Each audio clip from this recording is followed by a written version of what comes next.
जाएगी तो इस घर की बड़ी बेइज्जती हो जाएगी। ठहरो, कोई जरूरत नहीं पुलिस को मेरे दरवाजे पर बुलाने की। मगर बड़े भैया ये रवि, मैं अभी तक मरा नहीं हूं। घर की छोटी मोटी उलझने मैं खुद सुलझा सकता हूं। साहब जी ने डांटी है, अभी का भी डांटी है। अरे छोटी मालकिन के गहने चोरी हो गए और ये लोग हम पर शक कर रहे हैं। ये लोग सोच रहे हैं कि वो गहने हम कहीं बेच आए।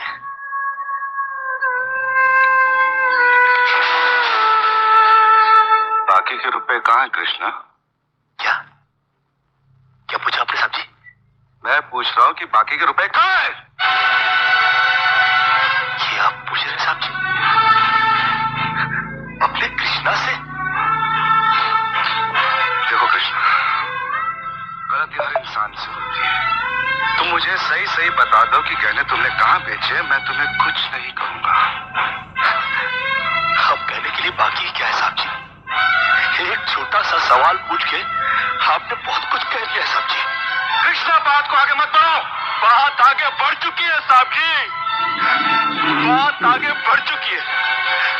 अब तो आप पुलिस को ही बुलाइए।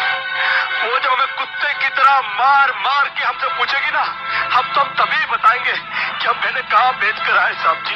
मत कहो मुझे साहब जी। इसी साहब जी की इज्जत आज तुमने मिट्टी में मिला दी।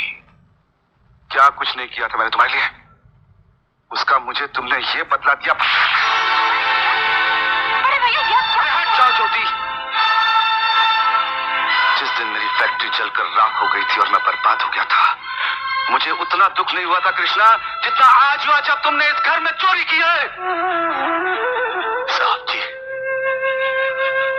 बचपन में जब हमारे माँ बाप मर गए थे ना और हम अनाथ हो गए थे ना, तब भी हमें इतना दुख नहीं हुआ था जितना दुख हमें आज हुआ है जब आपने हमें चोर कहा साहब जी। आपने हमें चोर कैसे कहा साहब जी? और ज्यादा सफाई देने की जरूरत नहीं है। दूर हो जा, मेरी नजरों से दूर हो जा। निकल जा इस घर से। अरे इस घर से ही क्या, इस गांव को ही छोड़कर चले जाएंगे। अरे मुझ अनाथ का क्या है, काट लेंगे अपनी जिंदगी कहीं भी। इतने साल इस घर में बेफिक्री से ये समझकर काट लिए कि साहब जी का हाथ है हमारे सर पर। हमको क्या है परवाह किसी बात की, मगर नहीं, अब हम जान गए कि इस दुनिया में अनाथ का कोई नहीं होता। हम जा रहे हैं साहब जी और इस घर में कभी नहीं आएंगे। अभी निकल जा। दोबारा इस घर की दहलीज में कदम भी रखा तो मेरा मरा हुआ मुंह देखेगा तू।